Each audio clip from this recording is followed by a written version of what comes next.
Welcome to COASTER-net Uncut. Hello, ladies and gentlemen, and welcome to another episode of COASTER-net Uncut. I am, of course, Ride Warrior Andy Robarchek from Chicago, Illinois. And I'm Dan the T-shirt guy, Rochester, New York. Another episode of Uncut Stuff. Uncut, uncensored, and uncooked, as they say. Well, welcome to the next episode of COASTER-net Uncut. Every week, we take you on a coaster journey throughout the industry, giving you our uncut opinion on the theme parks and theme rides that we love. That's just a short synopsis of what we do here for all our new listeners and for all those listeners out there that just don't have a clue. But tonight, we have a very special topic, a topic that has been raging over many different forums over the last 6 months. It hit our COASTER-net forums a few months back. It's hit our Coaster hard. Hit them hard, like big time hard, and basically out of nowhere, where people brought this debate to COASTER-net, and COASTER-net was more than obliged to take them up on it. And of course, we have our Coaster Consortium, which also had a very distinct opinion on this topic. So without further ado, why don't we get right down to what this topic actually is, and that is the age-old debate, what is better, Intamin or B&M? The answer is yes. The answer is true, or 1952, as the answer normally is. But in any case, you know, the reason why we wanted to talk about this topic here tonight, not only because it's a hot-button topic, and we do not shy away from the hot-button topics on COASTER-net Uncut, but indeed, both of us have kind of taken a few trips over the last few years, especially this summer, where we both got to experience some very new coasters. I had a lot more Intamin coasters come onto my track record. You had a lot of the coasters I used to ride. I've been, in the Midwest, in the Texas area, and all this other stuff. And we kind of have this new intersection point of where our track records kind of meet in that middle part of the Venn diagram, as all you math nerds like to talk about. That's really not a math concept either, by the way. No, but the bottom line is, for years of my coaster enthusiasm, I think I coined that term 2 weeks ago, or enthusiasm, whatever, something like that. I'm sure someone's used that before. I had always been missing visits to a lot of the Midwest parks, Six Flags Great America, Holiday World, Indiana Beach, Worlds of Fun, Silver Dollar City, Six Flags St. Louis, and the Texas parks until like 2 or 3 years ago. And in the last 2 years or so, I've really gotten to all those. And those are parks that you frequent. You're a lot closer to them. And you recently, especially this year, have gotten out to my neck of the woods. You've got to Dorney Park, Great Adventure, Six Flags New England. You've gotten to all these new parks, Hershey Park, Knoebels, which we talked about a couple weeks ago. So you and I kind of have room to kind of have new debates, I guess you could say. For a while, we would always debate about different rides and different parks, and either I hadn't been to ones that you were used to, or you hadn't been to ones that I'm used to. So now we've kind of both crossed over into each other's territory. So over the next week or two, we're going to start talking about some of those, but we're putting a little twist on it, so it's not just trip reports. We're actually going to turn this into a little bit of a debate, since we've been on a lot more rides that we have in common on our track records. So basically what I'm looking at is, on this trip that I went out to Hershey with, Hershey had 3 new Intamin coasters that I experienced for the very first time in Fahrenheit, Storm Runner, and Sky Rush. And then, of course, all good ones. Yeah, I'll speak on those 3 in a little bit, but I also want to add in that at Six Flags New England, I also had the opportunity to ride, the best steel roller coaster in the world for a few years, according to the Golden Tickets, in what was Ride of Steel.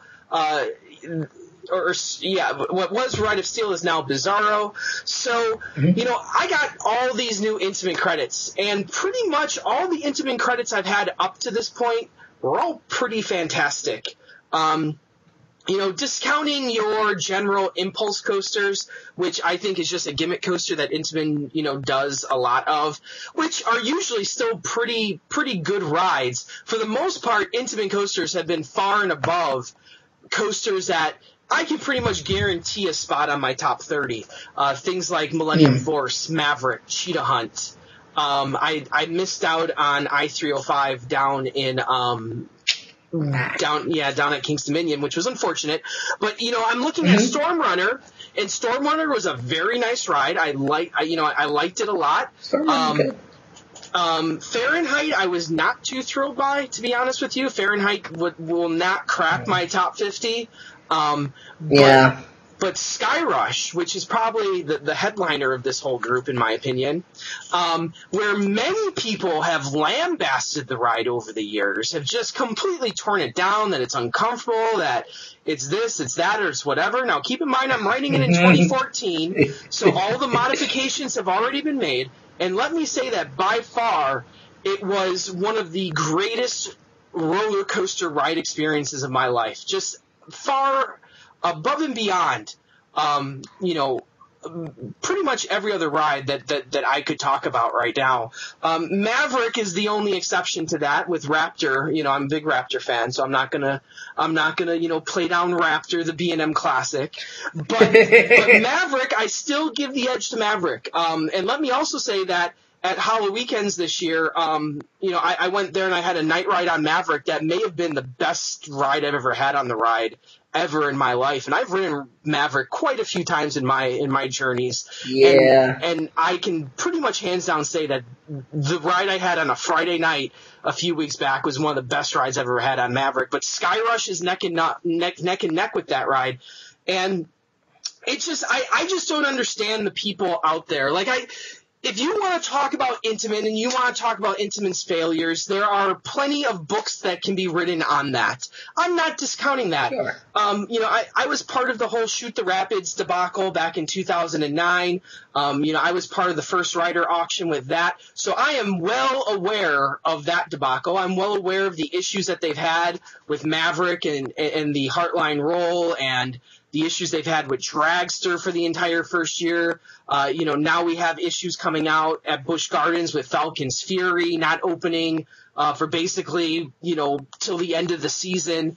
I understand that Intamin has issues. However, discounting all of that, if you were to ask me, what ride would I want to ride more often than not, if I had a choice between B&M and Intamin, I would pretty much choose the Intamin every single time. That if it was a blind pull and all I knew was the company, I would pull the Intamin roller coaster probably 9 times out of 10. Right. B&M, I think, has some great rides out there. I think they're solid rides. I do not think they are top 5 rides. There's not a single B&M right now in my top 5 besides Raptor.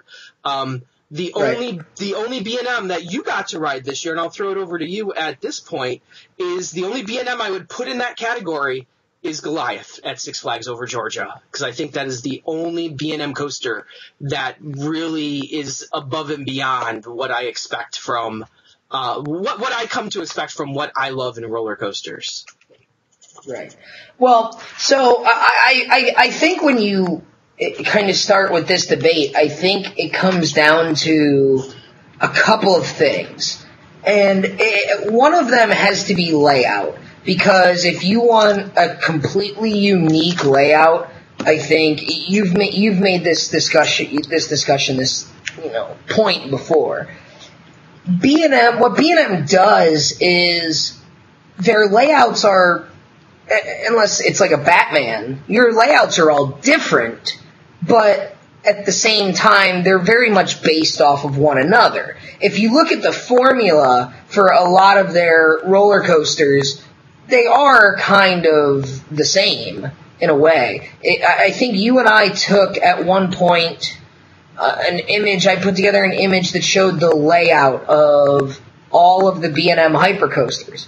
And when you look at them, they are very much all similar. They're out and back with the exception of Raging Bull. Now, a point that I'll make about Raging Bull, that ironically is probably the least liked of all of them, despite its uniqueness in layout.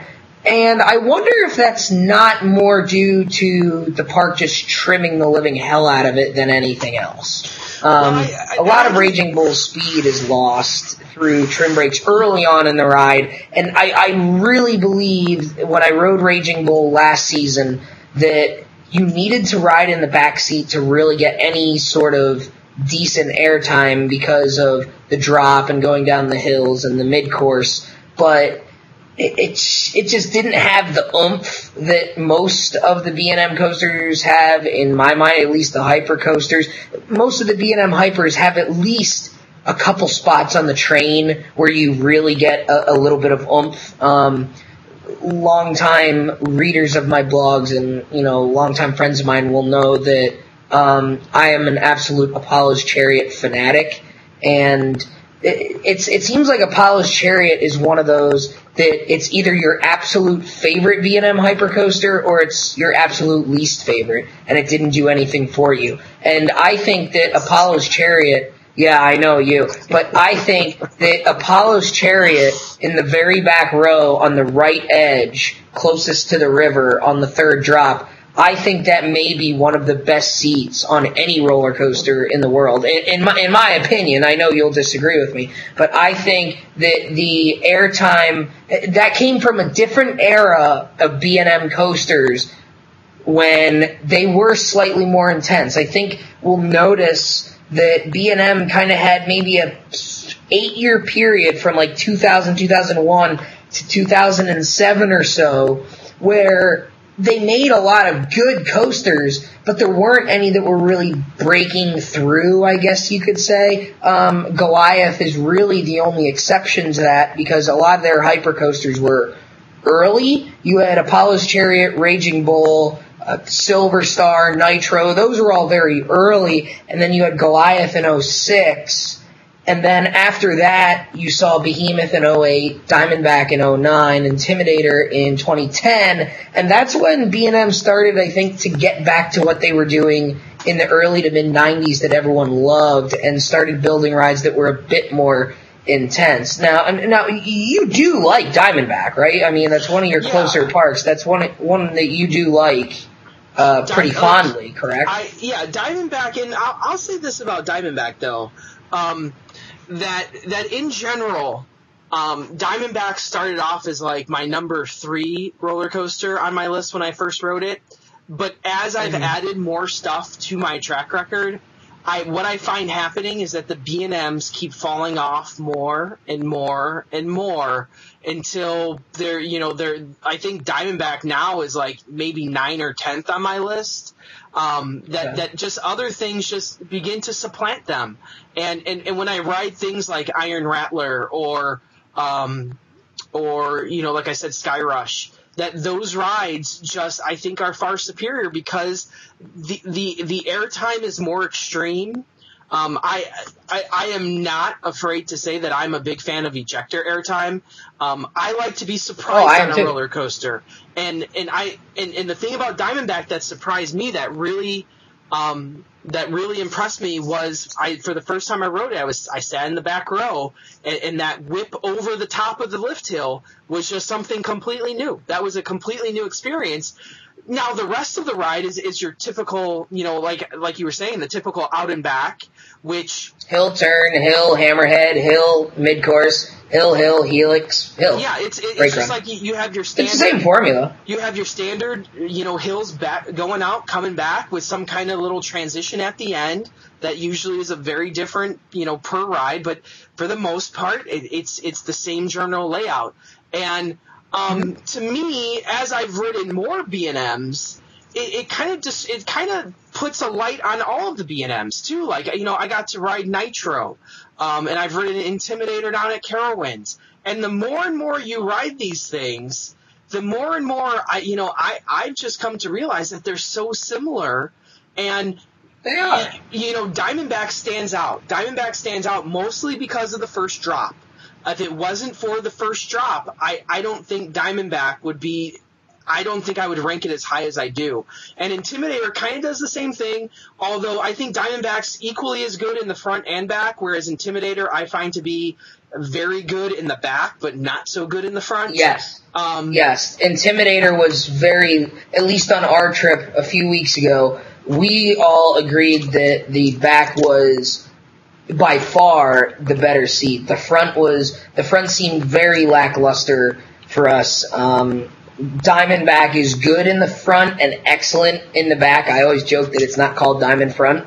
But Diamondback is good front to back with the better experience being in the back. Intimidator, I think, in the back is nearly as good as Diamondback. Not quite, but in the front, Diamondback is way ahead. And I think Behemoth, now most people prefer Behemoth in the back. I prefer Behemoth in the front. And I think if you're going on backseat ride, I think Diamondback is better in the back than Behemoth is. But I would take Behemoth in the front seat ever so slightly over Diamondback in the back seat. I put those three right next to each other. And that's a credit to your point of how similar they are, because they do offer very similar ride experiences. The same restraints. Now the three of them all have the seat belts. And from everything I've heard, Leviathan is getting them next year. So we're gonna see how that changes that ride a little bit. But you mentioned Goliath. I would put Goliath ahead of those three ever so slightly. The Six Flags Over Georgia Goliath we're talking about. And if nothing else, I would say the airtime is maybe a bit more powerful on Goliath. And the thing about Goliath that Diamondback and Intimidator specifically don't have, Behemoth has a little bit of it because Behemoth has that full double helix. Goliath's turnaround is phenomenal. Yeah. And it's absolutely incredible. And the other thing that I liked about Goliath was the lack of a mid-course brake run and the non-stop action. The biggest complaint for me on Behemoth is Behemoth's mid-course brakes do hit pretty hard because it does pick up some good speed in the helix. And I can only imagine if Behemoth's mid-course brakes don't hit as hard as they would, Behemoth's second half would be even better, which is a scary thought because Behemoth is one of my favorite coasters. I mean, you know that I have a personal connection with it being my 200th coaster as well a few years ago. But I would put Goliath ahead of all of those except for Apollo's Chariot, and I put Apollo's Chariot quite a bit ahead of it. And here's the thing, most people think I'm absolutely nuts there, but the people who have the same viewpoint, yeah, I know you. But see, the people who know what I'm talking about with Apollo's Chariot and the backseat of Apollo's Chariot, imagine if you ride the backseat of Raging Bull, for you get some serious airtime on the first drop of Raging Bull in the backseat. Yeah. Apollo's Chariot does that 8 times. Apollo's Chariot does that 8 times.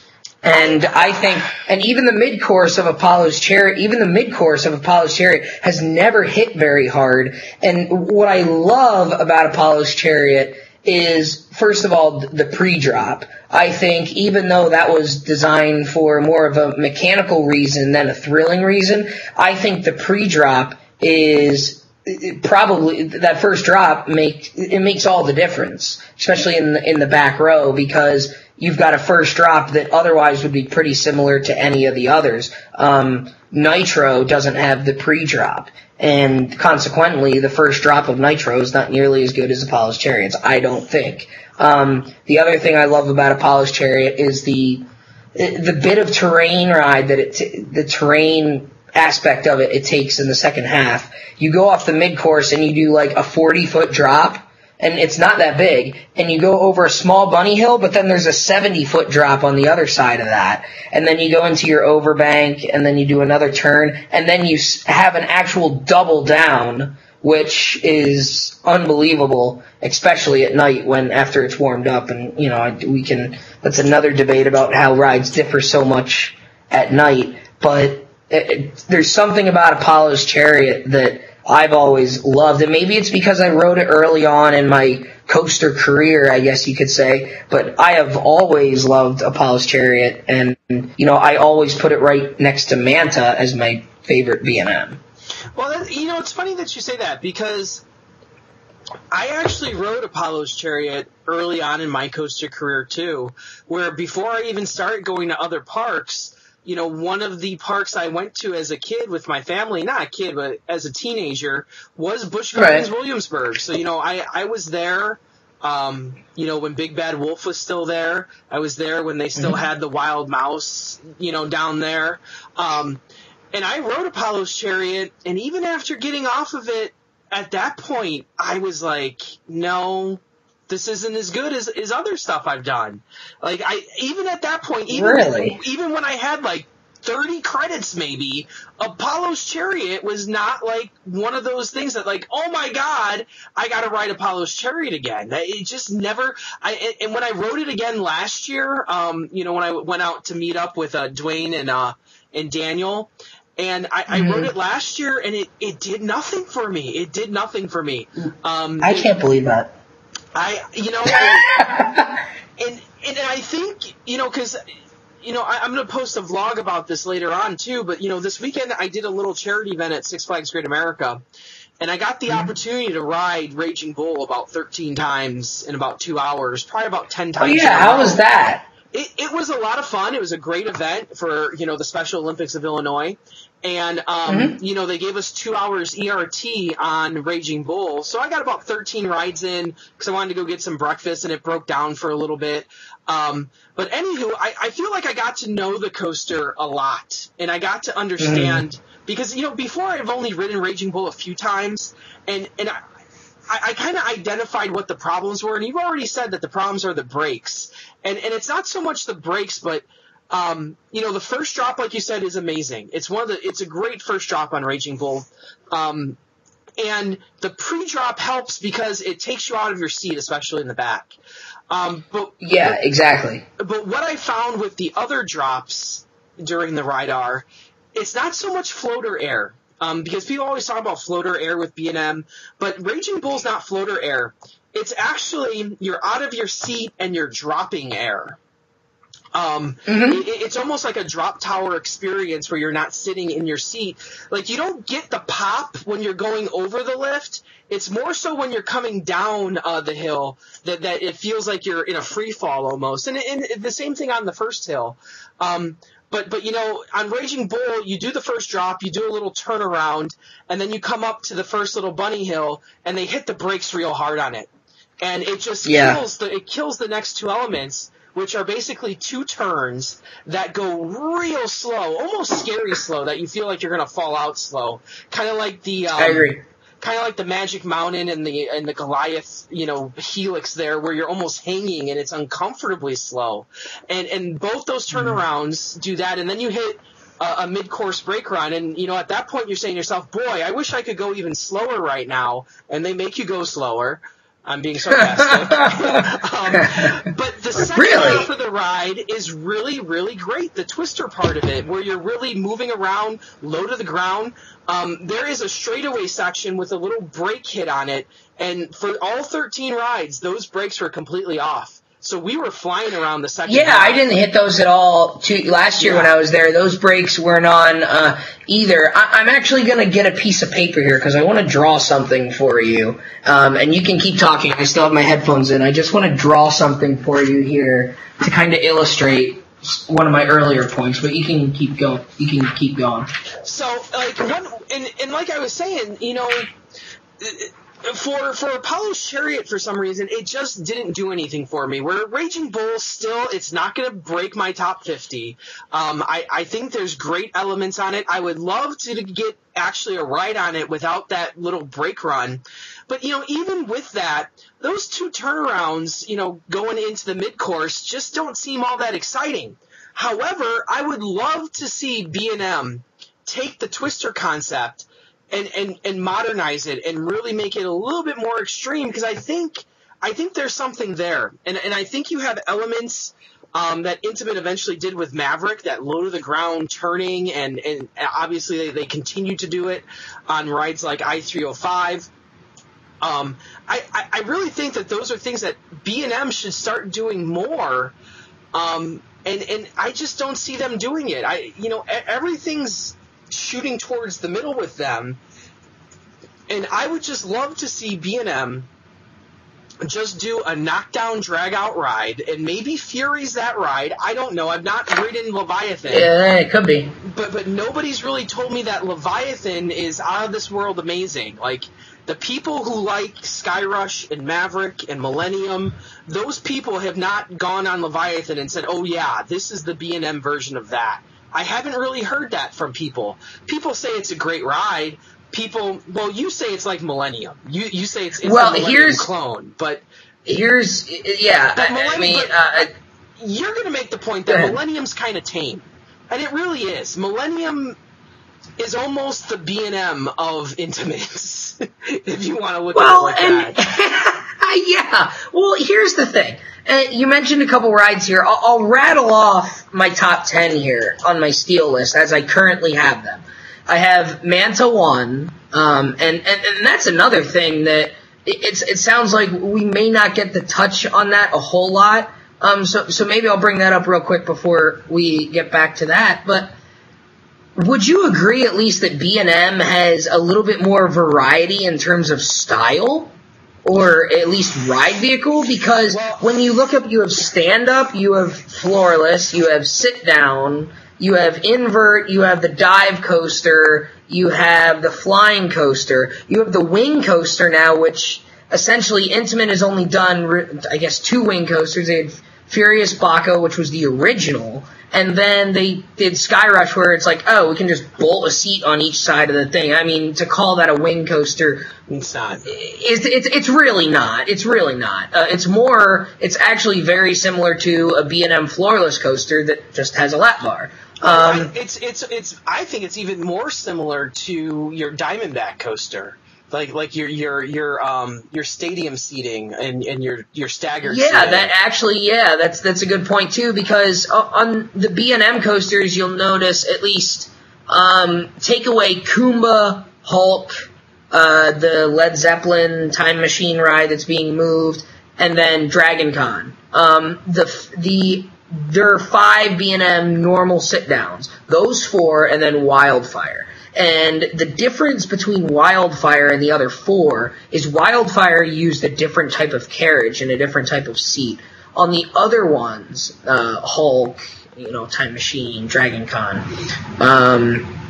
and Kumba, when you sit down, your feet are actually touching the floor. Yeah. On Wildfire, they took the floorless car carriage, where the seat is slightly elevated and tipped back, and then literally just put the floor. If you look at pictures, and I'm sure maybe we can post some pictures here as we're going through this. If you look at a close-up of the cars on Kumba or Incredible Hulk, they are very much enclosed. The walking area is enclosed. If you look at Wildfire, it is literally just the floor and nothing else. It was an adaptation of their floorless carriage that they essentially bolted a floor to.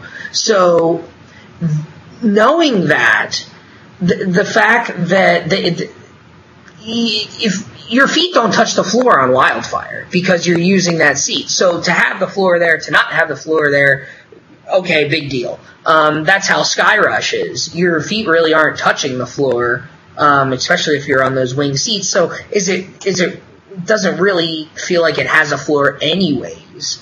So then you have the floor, the floorless coasters, the wing coasters we talked about. Intamin has been very limited with their inverted coasters. We talked about they have 1.5 wing coasters, really. Is there another one? I don't know that they ever did another one. No. I think Furious Baco was the only real wing coaster they did. I could check that. But, the inverted coasters, you're talking about the impulse coasters, a couple of traditional inverted coasters that are overseas. There's one in Finland called Tornado, I believe, that has Sarkaniemi, that has a lot of Don't forget Devin Olson's favorite roller coaster, Volcano.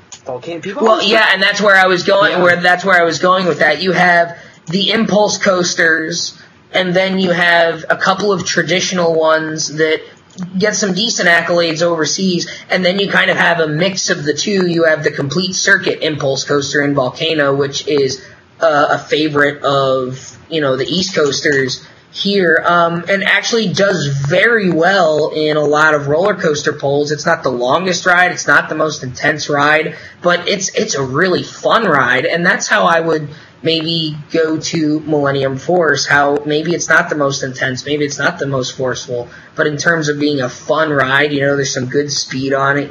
You got the launch on Volcano. You do have a little bit of a theme there, which you don't see a whole lot, and it's another point that I'll make in a minute. Intamin, to my knowledge, not recently anyway, have done stand-up coasters. Not since the new Intamin generation. They did them in the mid to late 90s, or mid to late 80s, and then early 90s. But that was while B&M was still a part of Intamin.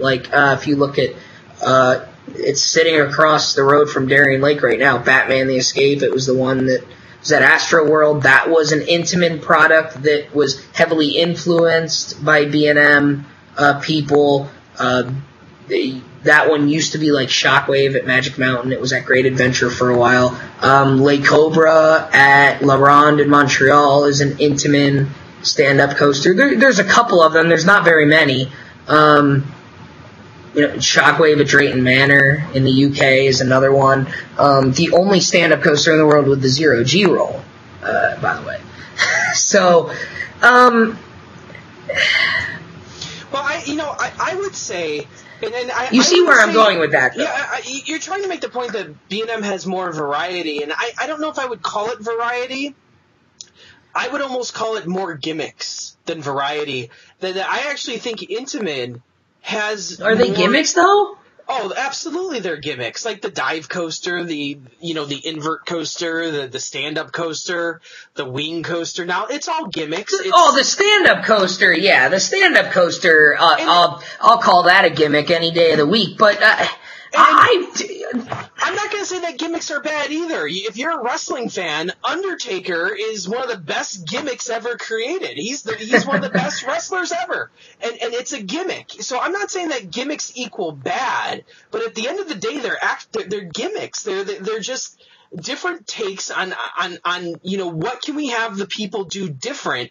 And not so much the ride, because once you start breaking down the individual ride types with the stand-up and the invert and this and that, you start beginning to see a lot of the same elements being used within those gimmicks. That the keyholing on the wing coasters is almost to the point of ridiculous now, where they have to have a keyhole element on it. Why? Just you look at the inverts with the first drop into the first loop. Oh, how many of them have that? It's just they pigeonhole themselves, and that's why I got so excited about Fury and the idea that you might have a 300-foot wing coaster that is maybe laid out a little bit different than all the other wing coasters, because I actually like what Intamin does with their ride chassis, and they use essentially the same ride chassis for a number of their rides. So you have the same ride chassis that's on Maverick, be on Millennium, and be on King Ka and Top Thrill Dragster, that they're using the same essential chassis with a little bit different harness here and there, because they've updated their harness, but that same chassis is on very different rides. So there's no one in the world that's going to compare the ride experience of Maverick to the ride experience of Millennium Force. They're two completely different coasters, but yet they're essentially using the same exact chassis and the same exact ride vehicle to do two completely different things. And that's kind of what I want B&M to do. I want them to take one of their rides and do something completely different with it, and not do the same old, well, let's do this and let's have the out and back, or even Banshee to some extent is just taking bits and pieces off of every other invert and putting them together. There's a few new elements here and there, especially the roll at the end going into the station. But for the most part, these are standard elements that you can find on pretty much every other invert. They're just pieced together differently. And yeah, you can argue that point for all roller coasters. But at the end of the day, I think Intamin, when you start comparing rides like Storm Runner, Millennium Force, Sky Rush, and you can take Sky Rush out if you want to, Dragster, Cheetah Hunt, you start comparing these rides and each one is completely unique, and they're not using gimmicks to do it. And they're not like, yeah, you can call Dragster a gimmick, yeah, you can call the launch a gimmick, but at the end of the day, even a ride like Cheetah Hunt, comparing it to Maverick, are two completely different experiences in my book. And they're just different. And I don't feel that B&M does that same thing. And people have been accusing me that I've been sipping on the B&M haterade. And as coined by my good friend Drakenfire on our COASTER-net forums. But maybe I am drinking the B&M haterade. But more so, I want to see B&M step outside their box and do something different and do something really unique and set the coaster world on fire. And I don't know if Fury is that answer. I don't know if that's the coaster. Well, okay, so let me ask you this then. What do you consider to be a gimmick? I would consider there are Intamin coasters that are gimmicks. Obviously, I would consider Dragster a gimmick. I would consider Wicked Twister. I would consider Wicked Twister a gimmick. I would consider obviously Furious Baco a gimmick. Anything where you're trying, like, when I look at coasters, the essential coaster, you're never going to have one of those gimmicks be the best coaster in the world. I'm sorry. When B&M was building Banshee, did anyone ever even consider that Banshee could be the #1 steel roller coaster in the world? Why? Because it's not Millennium Force. That's why. Well, discount that. But my point is, no one was even talking about it. No one at any point ever said, hey, wait a minute, Banshee could be this best steel roller coaster in the world. No one said that. No one was even making the argument of that because it's an invert, which is a gimmick. If you want the best steel roller coaster, more likely than not, it's going to be a sit-down roller coaster, whether it's floorless or your feet are hanging or whatever. More likely than not, it's going to be a sit-down coaster. More likely than not, it's not going to have any inversions on it. Because I think generally people shy away from inversions to be, for the most part. So why are people now talking about Fury 325 as being the best roller coaster in the world? And why weren't they talking about Banshee being the best roller coaster in the world? And the reason why is because the difference is it's a roller coaster versus a gimmick. And that's what separates the two. And I don't know if I can give you a word-by-word definition, but I think that point there illustrates what my idea is that a gimmick is never going to be in the discussion for best roller coaster in the world.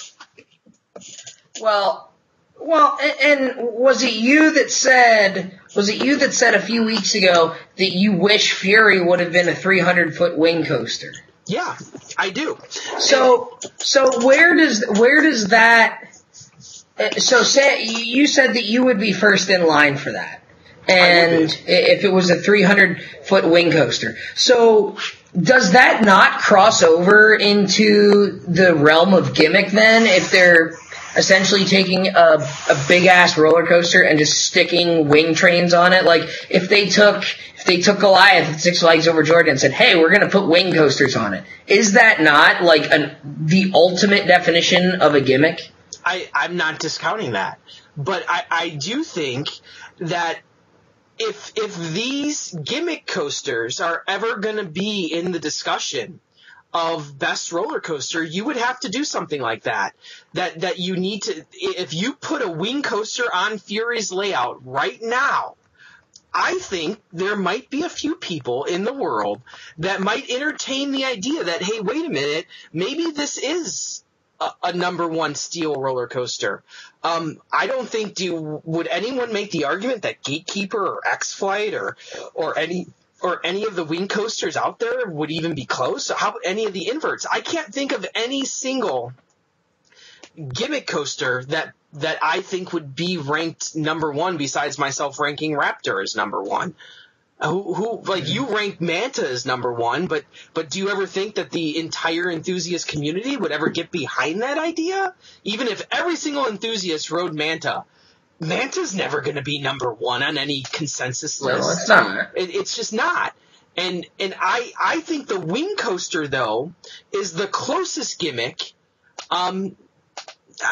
The flying coaster doesn't work for. The inverted coaster, I think it doesn't work for. But I think the flying coaster, if you put a flying coaster on a Gigatrack, if you put it on Fury 325, I think there's a very good shot that coaster could be a number one steel roller coaster in the world, regardless of terrain. See, I would tend to disagree with that just because I think what it comes down to when you're talking about the best ride and everything, I think that debate goes to the type of ride. And I think you're also talking about the type of restraint. Not everybody likes the flying coaster. Not everybody likes the inverted coaster. Very few people like the stand-up coaster. The standard sit-down roller coaster, which is obviously the oldest type of ride that we've ever had, that's what people have grown up with. That's what people know. It's something that everyone is comfortable with. Generally speaking, if you just put a regular sit-down train on any roller coaster, there's not going to be people who hate it just for that style of ride, where there are people who hate the stand-up coaster purely based on the fact that it's a stand-up coaster. There are people that hate the flying coasters purely based on the fact that it's a flying coaster. You don't have that with sit-down rides, which is why your Millennium Forces and your Bizarros and your Goliaths and your Diamondbacks and your Apollo's Chariots are always at the top of people's lists, because yes, it's standard, but I don't think the other rides are ranked lower because they're gimmicks. I would not call the inverted coaster a gimmick. Maybe when it first came out, it was in 1992 when it first came out, because that was a new thing. But nowadays, any park worth their weight in salt pretty much has some sort of coaster that does that, where your feet are hanging. Holiday World's getting a wing coaster, but most of your big parks have an inverted coaster or a wing coaster or a floorless coaster or both or all three even. So I struggle to call the inverted coaster a gimmick at this point in history. The wing coaster, I would still maybe be okay calling that a gimmick, but as they continue to come out and it becomes more common, is it really still a gimmick if it continues to be successful at so many different parks? How many 450-foot tall roller coasters are there? There's one.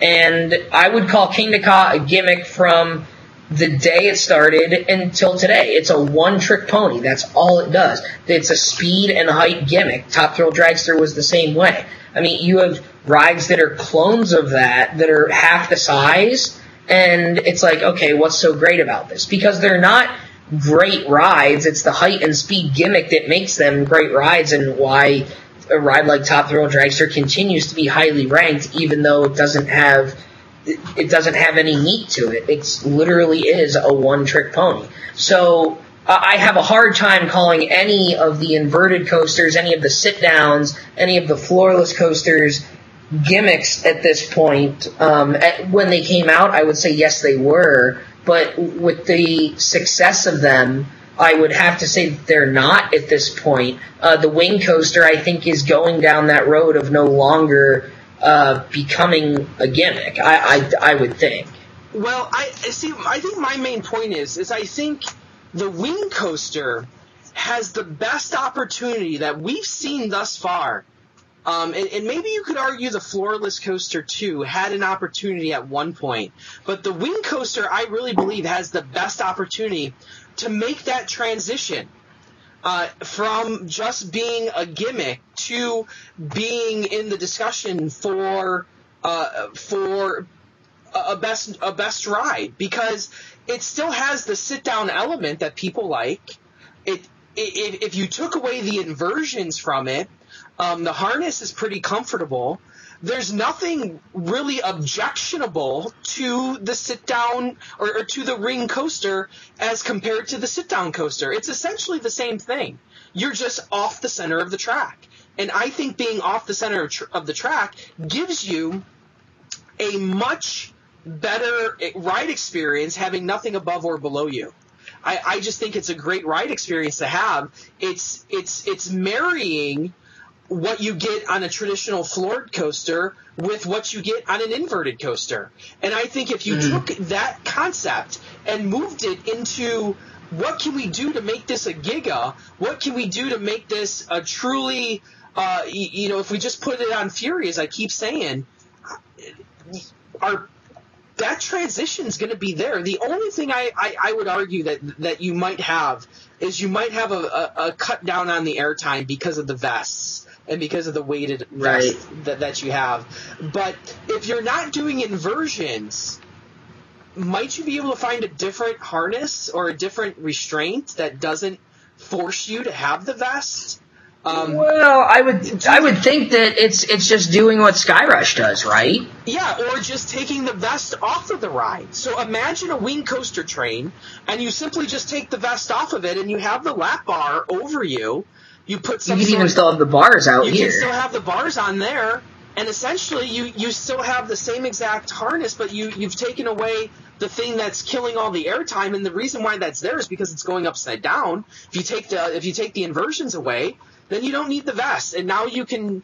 And I'm not saying this is going to happen. I'm not expecting this to happen, because I think B&M has the track record of, we have a concept. We're going to do this concept the same way or similar ways, or maybe change it up every now and then.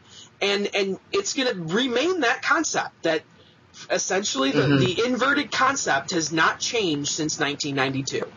That you still have the same general idea of what's happening. Maybe a few new elements here and there, but outside of Banshee that has the new trains, and even I'd argue even Banshee has a lot of the same elements. That you have the 0G roll from Patriot, you have the mini helix from Raptor, you have the standard drop into a loop that they switched it up a little bit because of the geography, but essentially it's essentially the invert is still the invert.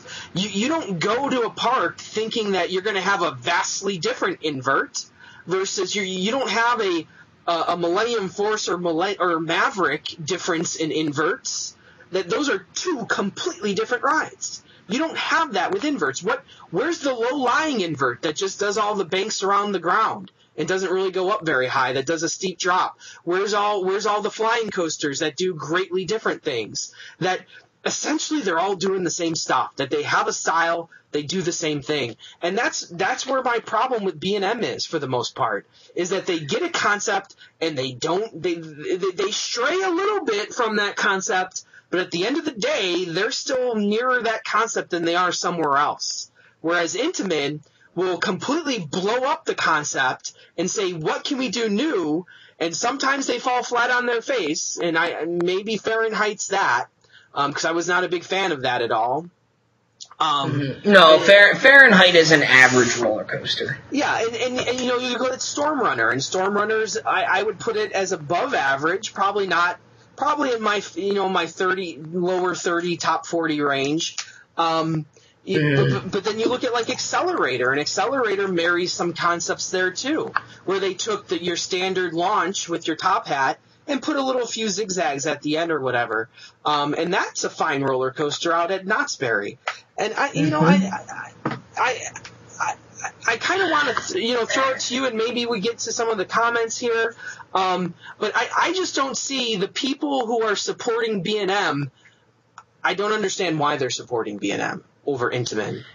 Well, and maybe to your point, before I'll read some of the comments here, and then we'll get wrapped up here because I have to head to hockey before too long. I think if we look overseas, I think you see a lot. I think you see some more uniqueness from B&M, even if it's from some of the earlier days, like a ride like Nemesis at Alton Towers. That is the ultimate terrain inverted coaster if you could ever have one. The problem with, I think, B&M's styles are that I think B&M's coaster styles really have a strong inability to be terrain rides or small compact rides unless the terrain varies a lot, like in the case of a Nemesis, where they essentially dig a giant hole. And from all accounts, Nemesis is one of the best roller coasters in the world.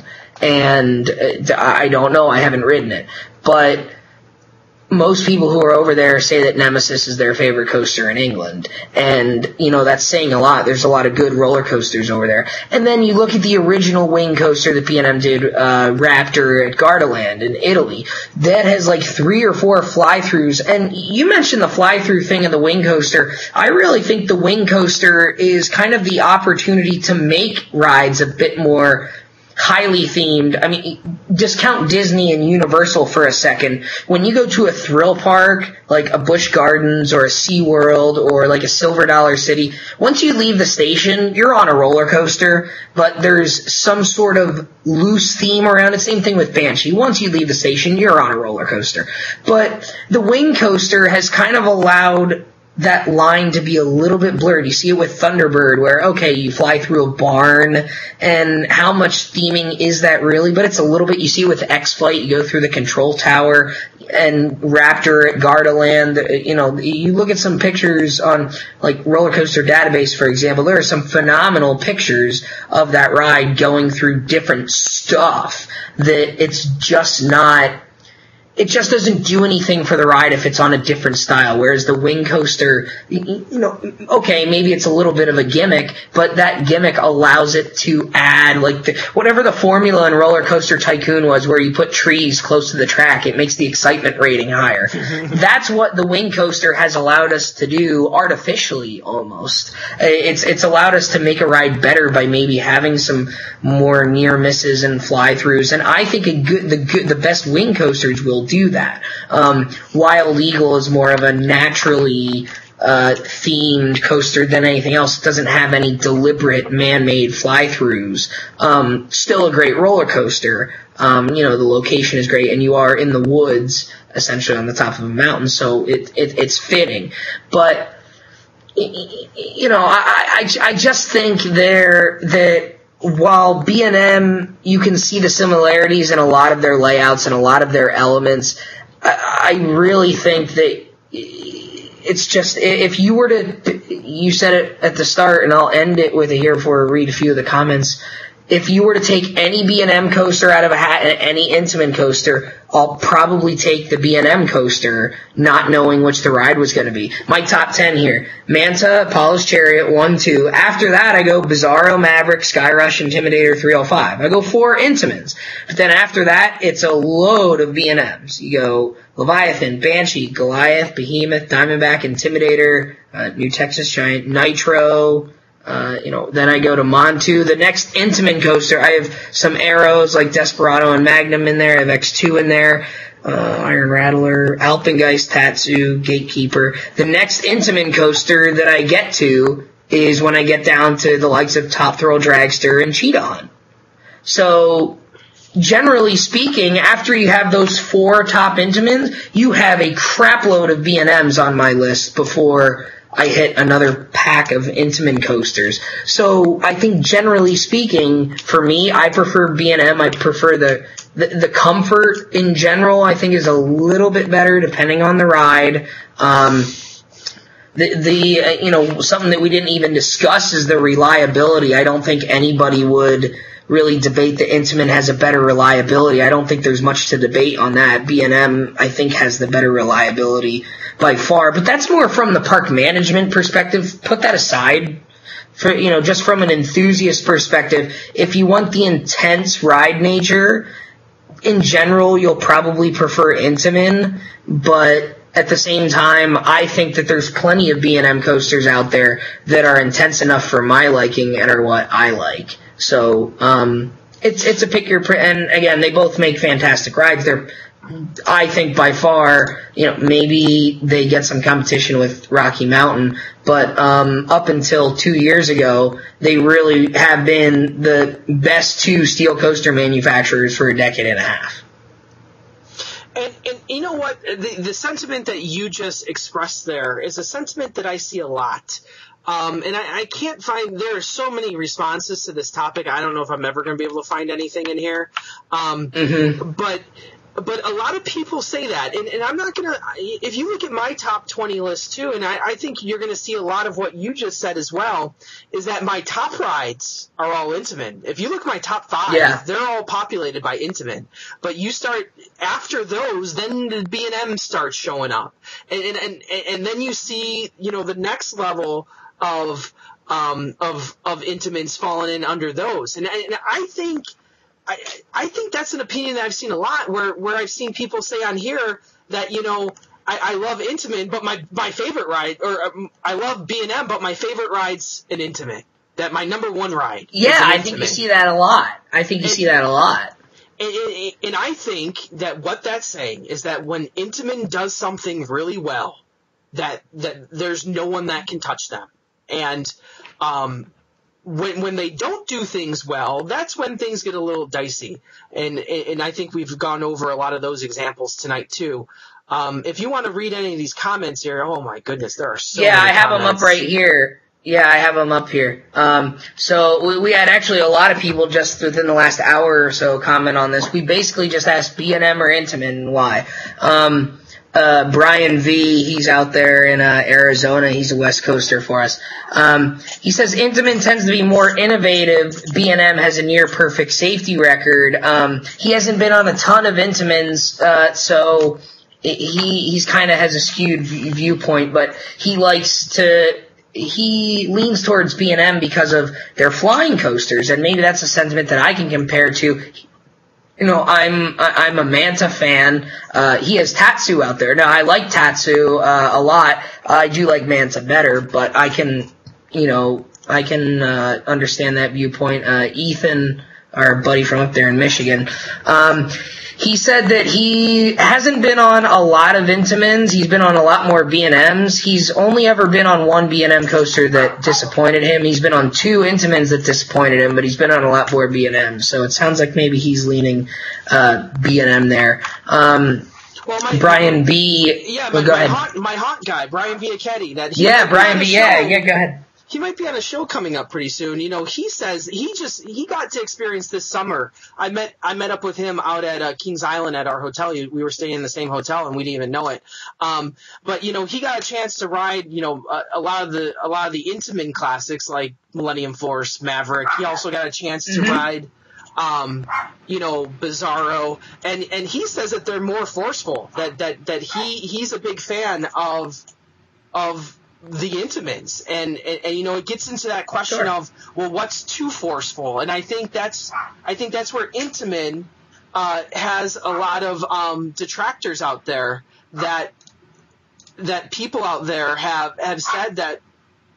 My dog's going crazy right now. I apologize to all our listeners out there. He's very angry. That's all right. The show is going to the dogs. He actually doesn't like B&Ms either. He's a big Intamin fan, and he's very against what everyone's saying here. Is he tall enough? By a little. We sneak him on. We put some extra padding in his shoes, like all those. Give him a little bit of extra kibbles and bits. Absolutely. So like Biachetti said that he prefers the Intamins now that he got to ride them. What I think is interesting that he mentioned here, he mentions about riding roller coasters such as Millennium Force, Maverick, and Bizarro. He finds Intamin to be more intense and forceful, which I thought was an interesting comment considering that he mentioned Millennium Force, because that's typically one that people say is probably the least forceful Intamin coaster out there. Still a fantastic roller coaster in my top 10. Not the most intense roller coaster there. Probably only like the third or fourth most intense coaster at Cedar Point, if that. But I would also argue that Millennium Force is still a lot more forceful. Now, keep in mind, I'm not ridden Leviathan, but pretty much out of all the rides, I would still say Millennium Force is still more forceful than maybe every single B&M outside of Goliath. Millennium Force is definitely more forceful than Diamondback and Intimidator, and Carowinds. But it just comes down to I don't know that I would agree with that either. But I absolutely I would agree with that.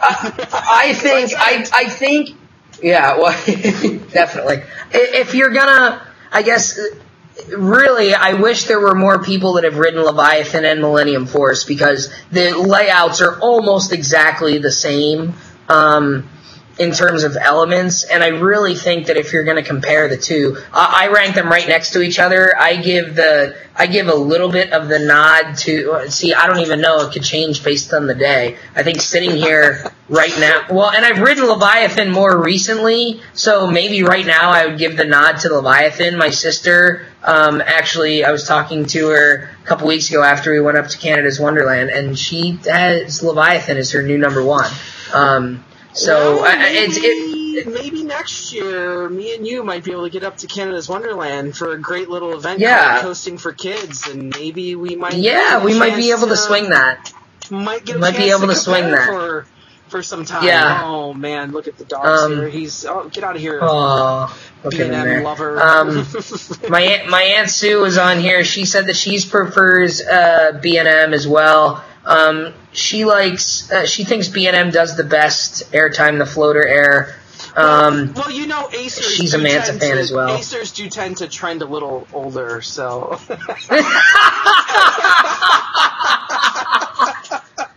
There you go. Well, yeah, I mean, oh boy, she's gonna love that. But there's well, and again, it's personal preference and what type of ride you like. We had a few more people here towards the end. Sam Natcher wrote in. He prefers B&M, and he's one of those people who really he calls Millennium his favorite steel, but prefers B&M like a lot of people. And he is one of those people who really thinks that Fury 325 might be the B&M to kind of finally dethrone Millennium Force. And if Fury 325 is like Leviathan, and Leviathan is where it is now in the minds of most people, where it's right around Millennium Force or not far behind, with it being a little longer than Leviathan, I think it could be. I'm not ready to say it's going to be my number one when I ride it, because that's just not something I do. I don't proclaim a roller coaster as a number one before I ride it. And I try not to have too high of expectations. I was downplaying Banshee a little bit because I was a little worried about it and was blown away by it. So, in that case, Dave Collins wrote in as well. He says B&M for smoothness and precision. And that's something, again, and Greg Freddy wrote in as well. B&M, Intamin for ride experience, B&M for reliability. So you can see where we're mixing. Are you talking about the enthusiast perspective and the ride experience, or are you looking at it from a park management perspective where you say, you know what, Intamin has had some problems with some of their rides recently. We know B&M has a proven product, and we know that just about every B&M roller coaster ever built is widely liked by a large number of people. It's like, I don't know. If you're at a Mexican restaurant or something, do you want to get the burrito with the chicken and the steak and the cheese and the beef that you know is going to be good? Or do you want to try something that you can't even pronounce and you have no idea what half the ingredients are, but it sounds kind of cool? And it's kind of that. It could be amazing. Right. But it could be amazing, and it could be a very bad decision. Yeah.